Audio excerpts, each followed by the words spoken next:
শুভ দুপুর বন্ধুরা, আজকে নিয়ে এসেছি আর একটা নতুন ব্লগ। আমার দুপুরের খাবার। আজকে আমার দুপুরের খাবারের থালিতে রয়েছে সাদা ভাত, পেঁপে আলু সেদ্ধ মাখা নুন দিয়ে কাঁচা তেল দিয়ে, উচ্ছে আলু পেঁয়াজ দিয়ে ভাজা,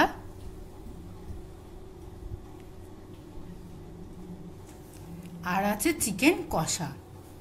চিকেন কষাটা দেখো, পুরো কষা কষা করেই করেছি। চিকেন কষাটা পুরো কষা কষা করেই করেছি, লাল লাল করে। এই নিয়ে আজকে আমার দুপুরে খাওয়ার শুরু হবে।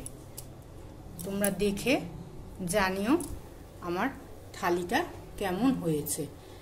আর তোমরা যদি আমার ব্লগ যদি তোমাদের ভালো লেগে থাকে, তাহলে আমার চ্যানেলটা সাবস্ক্রাইব করো, শেয়ার করো, কমেন্ট করো। আবার দেখা হবে নতুন একটা ব্লগে। আর ভালো ভালো ব্লগের জন্য তোমরা আমাকে সাবস্ক্রাইব করো। এখন আসছি, রাখছি।